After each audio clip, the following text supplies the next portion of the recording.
Video like जरूर कर लीजिए और ऐसे वीडियो लगातार फ्री में पाने के लिए चैनल को तुरंत सब्सक्राइब कर लीजिए और बेल आइकन को जरूर टैप कर लीजिए ताकि आगे भी सारे वीडियो आपको मिलते रहे। यूट्यूब में फॉलो करते हैं तो प्लीज ये वाला फ्री टेलीग्राम चैनल जरूर ज्वाइन कर लीजिएगा। सारे नोटिफिकेशन सारे अपडेट यही। अगर आप हमारे पेड ग्रुप से जुड़ना चाहते हैं तो यहाँ पे टीम का नंबर दिया गया है, आप इन नंबर्स पे कॉल करके संपर्क कर सकते हैं। इसके अतिरिक्त आप हमें टेलीग्राम पर फ्री में फॉलो कर सकते हैं, टेलीग्राम चैनल हमारा ज्वाइन कर सकते हैं, जिसके लिए आपको टेलीग्राम इंस्टॉल करना है @study for civil services search करके जुड़ जाना है। चलिए फिर आज के प्रश्नों को देखते हैं, कौन कौन से प्रश्न है हमारे पास। देखिए पहला क्वेश्चन यहाँ पे दिया है, ए डी से नाटा है परंतु सी से लंबा है, डी बी से नाटा है परंतु ए से लंबा है, ई ए से नाटा है परंतु सी से लंबा है, दो सबसे लंबे हैं। यहाँ पे इसका इंग्लिश वर्जन दिया है, अगर आप इंग्लिश में पढ़ना चाहें तो आप यहाँ से देख सकते हैं। चलिए क्वेश्चन को हम लोग सेट करते हैं। देखिए ए जो है ना डी से नाटा है, ए है नाटा का मतलब छोटा है ना, जो ए है ये डी से छोटा है मतलब डी क्या होगा, बड़ा होगा, परंतु सी से लंबा है। अब देखो ए क्या है ना, जब भी परंतु वर्ड आएगा ये हमेशा पहले के लिए आएगा, परंतु जो मतलब देखिए ये क्या है ना सी से लंबा है, मतलब ए किससे लंबा है, सी से लंबा है। देखिए डी जो है बी से नाटा है, अब बी क्या है, बी डी से बड़ा है मतलब बी यहाँ पर हो जाएगा, बड़ा है, परंतु ए से लंबा है। देखिए डी ऐसे भी ए से लंबा दिख रहा है ना, ई ए से नाटा है मतलब जो ई है ना ए से नाटा है परंतु सी से लंबा है। देखिए ए से छोटा होगा और सी से लंबा होगा, इसका मतलब ई यहीं बीच में प्लेस करेगा, तो जो सही क्रम हो जाएगा सबसे बड़ा है बी, उसके बाद डी, उसके बाद ए, ई और सी, ये सही क्रम हो जाएगा इनके लंबाई का। अब इसमें क्वेश्चन क्या पूछा है, दो सबसे लंबे, तो देखिए सबसे लंबा एक बी है और एक डी है ना, तो आपका ऑप्शन नंबर सी सही हो जाएगा। अगर इसमें और कुछ पूछा होता सबसे छोटे बीच का तो आप आराम से सेट कर लेते, ये ऑर्डर एंड रैंकिंग का एक पजल बेस्ड क्वेश्चन था, आप इसको आसानी से सेट कर सकते हैं, ये इसका फाइनल आंसर होगा। अब पजल सेट हो जाएगा तो क्वेश्चन अपने आप बन जाएगा। चलिए अगले क्वेश्चन पर आते हैं। अगला क्वेश्चन क्या दिया है, अगला क्वेश्चन यहाँ पर आपके सामने कि यदि 5 बच्चे 5 पृष्ठ 5 मिनट में लिख सकते हैं तो 3 बच्चे 3 पृष्ठ लिखेंगे, मतलब कितने टाइम में लिखेंगे। देखिए आप इसको डायरेक्टली बेसिक के साथ भी कर सकते हैं और आप चाहें तो टाइम एंड वर्क का कॉन्सेप्ट भी लगा सकते हैं। देखिए 5 बच्चा 5 मिनट में 5 पृष्ठ लिखते हैं, इसका मतलब पता है क्या है, एक बच्चा ना एक पृष्ठ लिखने में 5 मिनट लगाएगा, ये चीज समझिएगा। देखिए एक बच्चा क्या कर रहा है, एक पृष्ठ लिख रहा है 5 मिनट में, तो 2 बच्चे 2 पृष्ठ लिखेंगे 5 मिनट में, और 3 बच्चे क्या करेंगे, 3 पृष्ठ कितने मिनट में लिखेंगे, 5 मिनट में, है ना। तो आप बेसिक तरीके से ऐसे सोच सकते हैं। बाकी अगर आप इसको मतलब फार्मूले के साथ करना चाहते हैं तो टाइम एंड वर्क में आप एक फार्मूला होता है MDH अपॉन W, है ना। MDH का मतलब है मैन, है मतलब कितने लोग हैं, कितने दिन काम कर रहे हैं, है ना, कितने घंटे काम कर रहे हैं और कितना काम हो रहा है ना। अब ये एक स्टेटस हो गया, यहाँ पे 1 1 1 रखेंगे और बराबर करके M2 D2 H2 upon W2, मतलब कितना काम हो रहा है। अब इस पे अगर सेट कर लेंगे तो यहाँ पे सबकी वैल्यू रख देंगे। देखिए यहाँ पे 5 बच्चे मतलब मेन के स्टेटस में 5 आ जाएगा, है ना। यहाँ पे दिनों के बारे में नहीं दिया है ना, यहाँ पे टाइम दिया है तो टाइम लिख लेते हैं, 5 पृष्ठ टाइप कर रहे हैं, है ना। कितने मिनट में कर रहे हैं, देखिए ये काम कितना हो रहा है, 5 पृष्ठ का हो रहा है। अब आगे क्वेश्चन क्या पूछा जा रहा है कि देखिए 3 बच्चे की बात हो जाएगी, है ना, 3 बच्चे 3 हो जाएंगे, है ना। और कितना मतलब लिखना भी कितना है, देखिए इनका जो काम है ये भी 3 पृष्ठ है और आपसे पूछा जा रहा है कि कितने समय में होगा, है ना। तो यहाँ पे हम समय की बात करेंगे। देखिए 5 से 5 कट गया और 3 से 3 कट गया, आपका जो टाइम आ जाएगा यहाँ 5 आ जाएगा। आप इसको फार्मूले के साथ कर सकते हैं, बाकी बेसिक माध्यम से भी आप इसको हल कर सकते हैं, कोई दिक्कत आपको नहीं बनेगी। चलिए तो ये क्वेश्चन हो गया। अब अगले क्वेश्चन पर आते हैं। अगला क्वेश्चन यहाँ पे देखिए, क्वेश्चन कुछ ऐसा है, 4 बच्चे एक पंक्ति में, मतलब 4 बच्चे एक लाइन में खड़े हैं, ए बी के बगल वाली सीट पर है लेकिन सी के बगल में नहीं है। देखिए अब यहाँ पे ना ये पजल है, पहले पूरा पढ़ लेते हैं। यदि सी डी के बगल में नहीं है तो डी के अगल बगल की सीट पे कौन कौन बैठा है। देखिए यहाँ पे दिया क्या जा रहा है, देखिए ए, देखिए 4 लोग हैं तो 4 लोग बनेंगे ABCD, ए बी के बगल वाली सीट पे, मतलब देखिए ए और बी या तो ऐसे अगल बगल होंगे या तो बी और ए ऐसे अगल बगल होंगे, है ना। अब आगे क्या बोला जा रहा है, परंतु लेकिन यहाँ पे लेकिन लिखा है, लेकिन सी के बगल में नहीं है, मतलब देखिए जो ए है ना ये सी के बगल में नहीं है, इसका मतलब यहाँ पे सी नहीं आएगा, ठीक है। यहाँ पे कोई भी आएगा लेकिन यहाँ पे सी नहीं आएगा, ठीक। यहाँ पे मैं सी लिख के कैंसिल करता हूँ, यहाँ पे सी नहीं आएगा। देखिए आगे बोला जा रहा है, यदि सी डी के बगल में नहीं बैठा है, मतलब सी और डी भी ना आसपास नहीं बैठेंगे। तो ये क्लियर हो चुका है। देखिए यहाँ पे सी नहीं है तो सी पक्का यहाँ पर आएगा और ये डी यहाँ पर आएगा, ठीक। सॉरी फ्रेंड्स, देखिए सी यहाँ पर आएगा और डी यहाँ पर आएगा। तो यहाँ पे मतलब इसमें दोनों दिख रहा है, देखिए ऐसे मतलब डी ए बी सी है ना, डी ए बी सी ये ऐसे बैठे हुए है ना। अब अगर ये थोड़ा सा बड़ा पजल होता तो इसमें एक कैंसिल हो जाता, बाकी यहाँ पे बड़ा पजल नहीं तो दोनों आपका चल जाएगा। क्वेश्चन क्या पूछा जा रहा है, तो डी के अगल बगल की सीट पर कौन कौन बैठा। देखिए डी के बगल आप देखेंगे यहाँ पर ए दिख रहा है, यहाँ पर भी ए दिख रहा है ना। जब ये पजल थोड़ा सा बड़ा होता है तो इसमें क्या होता है ना, इसमें एक डायग्राम कैंसिल हो जाता है, खाली एक आपका चल रहा होता है। बाकी यहाँ पर एक से आंसर आपको मिल गया है ए, तो डी के बगल में जो बैठा हुआ है वो ए बैठा है। चलिए तो आते हैं अपने अगले क्वेश्चन पर। अगला क्वेश्चन क्या है, देखिए अगला क्वेश्चन यहाँ पर कुछ ऐसा दिया हुआ है। क्वेश्चन का स्वरूप ये है, यदि किसी वर्ष के 25 मई को रविवार है तो उस वर्ष के 25 दिसंबर को कौन सा दिन होगा, ठीक। अब आप इसको बेसिक तरीके से भी बना सकते हैं, बाकी आप चाहे तो फार्मूले के साथ जा सकते हैं। देखो फार्मूला या ट्रिक समझिए, मैंने आपको क्या बताया था, जब कभी भी किसी भी कैलेंडर का क्वेश्चन, मतलब कैलेंडर का किसी भी प्रकार का क्वेश्चन है जिसमें दो डेट, मतलब दो डेट कहने का मतलब क्या है कि देखिए जब आप डेट लिखते हैं ना तो डेट कैसे लिखा जाता है, डेट लिखा जाता है पहले मतलब डेट मैं बोल रहा हूँ, जब कभी भी टाइम को बताना होता है तो कैसे लिखते हैं, पहले डेट डेट है ना, मंथ मंथ, इसके बाद ईयर ईयर ईयर ईयर है ना, ये स्टेटस होता है। देखिए यहाँ पे तीन चीज़ें हैं, एक डेट है, एक मंथ है और एक ईयर है। अगर कभी भी डबल डेटेड क्वेश्चन है और इसमें से दो कॉमन रहे तो उसको करने का तरीका आपको पता है। देखिए 25 मई है ना, और यहाँ पे कोई भी साल है तो जो भी साल आपको रखना है सेम रखना है, यहाँ पे कोई भी ईयर रख लीजिएगा। फिर आगे क्या बोला जा रहा है कि 25 दिसंबर है ना, यहाँ पर ईयर सेम रहेगा। देखिए ईयर से ईयर कैंसिल हो जाएगा और डेट से डेट कैंसिल हो जाएगा, मंथ बचा। मई से आपको दिसंबर तक आना है तो जहाँ पे आना होता है उस महीने को नहीं देखा जाता है ना। मई में ऑड डेज की संख्या 3, जून में ऑड डेज की संख्या 2, जुलाई में ऑड डेज 3, अगस्त में ऑड डेज 3, सितंबर में ऑड डेज 2 है ना, अक्टूबर में ऑड डेज 3 और नवंबर में ऑड डेज 2 है ना। अब जो भी मतलब 7 का मल्टीपल बनेगा उसको काट दिया जाएगा। देखिए 3 6 9 12 और 2 14, ये कैंसिल आउट हो गया। 2 और 2 4 ऑड डेज बच रहे हैं। संडे का मतलब होता है 0, 0 में 4 जोड़ेंगे 4 आ जाएगा। 4 का मतलब होता है थर्सडे, तो जो इसमें आंसर आएगा ये ऑप्शन सी हो जाएगा, थर्सडे सही आंसर होगा। इसके अतिरिक्त सॉरी फ्रेंड्स, आप इतना लंबा न खींच के आप ऐसे भी देख सकते हैं। देखिए 25 मई से बात हो रही है ना, तो मई में ऑड डेज 3 होते हैं, जून में ऑड डेज 2 होते हैं, जुलाई में 3 होते हैं, अगस्त में 3 होते हैं, सितंबर में 2 होते हैं, अक्टूबर में 3 होते हैं, नवंबर में 2 होते हैं। दिसंबर पे आपको जाना है, मतलब दिसंबर पूरा नहीं हुआ है तो जब पूरा नहीं हुआ तो ऑड डेज को काउंट नहीं करेंगे। देखिए 3 2 5 3 8 3 11 3 14, ये 14 7 का मल्टीपल हो जाएगा, मतलब ये कैंसिल आउट हो जाएगा, कोई ऑड नहीं मिलेगा। यहाँ पे 4 ऑड मिल गया, 4 ऑड का मतलब थर्सडे होता है ना।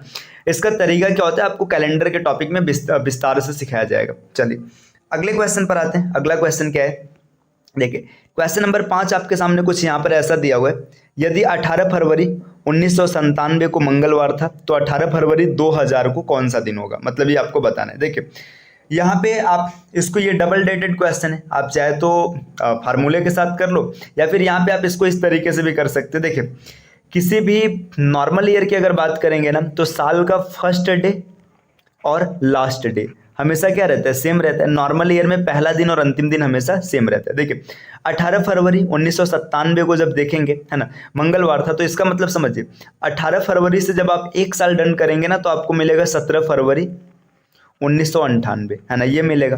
तो देखिए इस दिन आपका क्या होगा, ये मंगलवार ही रहेगा, क्योंकि यहाँ से इसको मैं थोड़ा विस्तार से दिखाता हूँ। देखिए जब आपका समय शुरू होता है 1 जनवरी से तो ये खत्म होता है 31 दिसंबर पे, साल पूरा खत्म हो जाता है ना।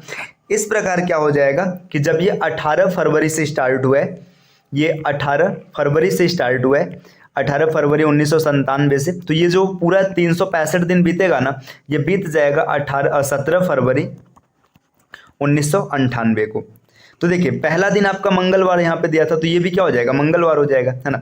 जब मंगलवार है तो अगले दिन क्या होगा, मतलब अगले साल में यहाँ पे बुधवार मिलेगा है ना, यहाँ पे बुधवार मिलेगा है ना। जब यहाँ पर बुधवार, मतलब ये 18, मतलब जब 98 आएगा 18 फरवरी का, 18 फरवरी 1998 को बुधवार हो जाएगा है ना, बुधवार हो जाएगा। अब इस तरीके से जब 18 फरवरी 1900 99 पर जाएंगे तो बृहस्पतिवार हो जाएगा, और 18 फरवरी और 2000 पर जब आएंगे तो बृहस्पतिवार के बाद शुक्रवार, मतलब फ्राइडे इस क्वेश्चन का सही आंसर हो जाएगा। तो आप डायरेक्टली ऐसे सोच के भी कर सकते थे, बाकी इसको फार्मूले के साथ देखेंगे तो आप ऐसे लिखेंगे। देखिए फार्मूले के साथ क्या तरीका होगा, 18 फरवरी 1997 है ना, 18 फरवरी 2000, ये इसमें देखिए ये दोनों सेम है तो ये कैंसिल आउट हो जाएगा। अब 97 से 2000 पर जाना है ना, देखिए जहां पर जाना होता है उसको हम काउंट नहीं करते है ना। तो 97 में ऑड डेज की संख्या 1, 98 में ऑड डेज की संख्या 1 और 99 में भी ऑड डेज की संख्या 1 है ना। ऑड डेज 3 आ गया, 3 ऑड डेज का मतलब देखिए मंगलवार का मतलब इसमें मंगलवार जो है ना ये 2 होता है और 2 में 3 जोड़ेंगे 5 आ जाएगा, 5 की वैल्यू फ्राइडे होती है। या फिर आप ऐसे भी समझ सकते हैं कि मंगलवार से 3 दिन आगे जाना है, बुधवार, बृहस्पतिवार, शुक्रवार, ये इस क्वेश्चन का आंसर हो जाएगा। तो ये आपने कर लिया यहाँ से। चलिए अपने नेक्स्ट क्वेश्चन पर आते हैं। अगला क्वेश्चन क्या है, अगला क्वेश्चन है लड़कों की एक पंक्ति में रमेश दोनों छोरों से 15वां है, पंक्ति में लड़कों की संख्या बताई। मतलब बॉयज की एक पंक्ति है, मतलब बॉयज को खड़ा किया गया। जो रमेश है ना, रमेश आप इसको चाहे लेफ्ट से देख लीजिएगा, चाहे लेफ्ट साइड से देखिएगा, चाहे राइट साइड से देखिएगा, ये 15वें पोजीशन पे। 15वें पोजीशन का मतलब समझ रहे हैं। देखिए रमेश के इधर ना 14 लोग बैठे हैं और रमेश के इधर भी कितने बैठे हैं, 14 बैठे हैं। 14 इधर और 14 इधर, 14 14 28 हो गया और एक रमेश खुद है, तो टोटल 29 हो जाएंगे। या फिर आप इसको डायरेक्ट फार्मूले से भी लगा सकते हैं, total is equal to left plus right minus 1 है ना। आप देखो लेफ्ट से भी 15 है, राइट से भी 15 है, 30 हो जाएगा, 30 में से 1 जाएगा तो 29 आ जाएगा। तो इसका मतलब फार्मूला रहा, बाकी इसका बेसिक तरीका आप सोच के कर सकते हैं। चलिए अगले क्वेश्चन पर आते हैं। क्वेश्चन नेक्स्ट 7वां क्वेश्चन क्या बोल रहे हैं। 7वां क्वेश्चन आपके सामने कुछ ऐसा दिया है, यदि किसी माह का चौथा दिन शनिवार है तो उस माह के 26वें दिन से 5 दिन पहले कौन सा दिन होगा। देखिए जो 4th डे है ये सैटरडे है ना। अब इसके बाद हमें देखिए क्या पूछा जा रहा है कि हमें 26वें दिन से, मतलब जो 26वां दिन होगा इससे 5 दिन पहले की बात करेंगे। देखिए 26 से 5 दिन पहले आएंगे मतलब 21वां दिन मिलेगा है ना। 21वें दिन के बारे में पूछा जा रहा है ना। जब 21वें के बारे में पूछा जा रहा है, देखिए चौथा सैटरडे, अब 4 के बाद देखिए इसमें ये टोटल बच रहे हैं 17 डेज है ना। यहाँ पे 17 बच रहे हैं, 17 को आप 7 से भाग देंगे तो आपको रिमाइंडर मिलेगा 3। 3 रिमाइंडर का मतलब क्या हो जाएगा, सैटरडे में 3 दिन एक्स्ट्रा हो जाएगा, संडे, मंडे, ट्यूसडे, ये इसका सही आंसर हो जाएगा। तो ये करने का इसका तरीका है। बाकी आप इसको ऐसे कैलकुलेट भी कर सकते हैं। देखिए कि चौथा डे सैटरडे तो फिर 11वां सैटरडे होगा, 11 के बाद 18वां सैटरडे होगा, फिर 19वां क्या हो जाएगा, संडे हो जाएगा, मंडे हो जाएगा 20वां और 21वां ट्यूसडे हो जाएगा। तो इसका मतलब बेसिक तरीका है। बाकी यहाँ से आप इसको भी देख सकते हैं, ये भी बेसिक ही रहा है ना। अब आते हैं अपने अगले क्वेश्चन पे। अगला क्वेश्चन क्या है सॉरी फ्रेंड्स, अगला क्वेश्चन यहाँ पे देखिए ये दिया है कि ए बी से अमीर है ना। अब यहाँ पे अमीरी गरीबी का खेल चल रहा है। देखिए ए जो है ना ये बी से अमीर है, मतलब ज़्यादा पैसे वाला है भैया है ना। सी ए से अमीर है, ए से अमीर भी है सी है ना। डी सी से अमीर है, मतलब डी सी से अमीर है ना। जितने लोग पीछे आ रहे हैं सब अमीर बनते जा रहे हैं। और ई सबसे ज़्यादा अमीर है ना। जो ई है ये सबसे ज़्यादा अमीर है। एकदम सरल सा ऑर्डर रैंकिंग है। अगर सभी को उपरोक्त अमीरी के क्रम में, मतलब अमीर के क्रम में बैठाया जाए तो किसका स्थान मध्य में होगा, मतलब कौन बीच में आएगा। देखिए ये सबसे अमीर, ये सबसे गरीब है ना। बीच में कौन है, सी है ना। ऑप्शन नंबर इस क्वेश्चन का डी सही होगा, मतलब यहाँ पे डी में ऑप्शन सी मैच कर रहा है ना। तो ये हो जाएगा। चलिए अगले क्वेश्चन पर आते हैं। क्वेश्चन नंबर 9 क्या है, क्वेश्चन है कि प्रश्न चिन्ह के स्थान पर कौन सी संख्या आएगी। यहाँ पे ये सीरीज का एक क्वेश्चन है, सीरीज को आपको पूरा करना है। यहाँ पे देखिए प्रश्न, अब यहाँ पे ना 7, 18 ये सब एक रिलेशन में बंधे हुए हैं। अगर आप इसको ध्यान से देखेंगे 7 से आपको 18 बनाना है तो कैसे बनेगा। देखिए 7 गुणे 2 और प्लस 4, 7 दूना 14, 4 18। आगे देखते हैं सेटिस्फाइड होता है कि नहीं। 18 गुणे 2, 18 दूना 36 और प्लस 4 40, मतलब ये सीरीज चल रहा है। देखिए 40 गुणे 2 80 और प्लस 4, 80 और 4 84 हो जाएगा। तो 84 इसका सही ऑप्शन होगा। लेकिन आगे बढ़ने से पहले एक बार थोड़ा सा चेक कर लेते हैं ये सेटिस्फाइड हो रहा है कि नहीं।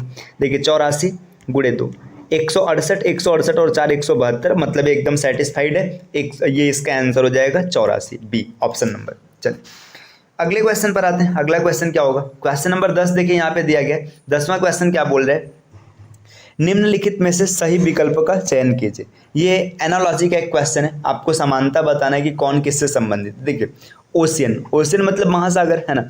पैसिफिक, देखिए पैसिफिक एक ओशियन होता है। इसी तरीके से लिखा है आइलैंड, आइलैंड क्या है, देखिए ग्रीनलैंड ये एक देश है, नीदरलैंड ये भी एक देश है, सॉरी आयरलैंड भी एक देश है, नीदरलैंड भी एक देश है। यहाँ पे बोर्नियो दिया है, बोर्नियो द्वीप समूह होता है, ये यहाँ से इसका सही आंसर हो जाएगा।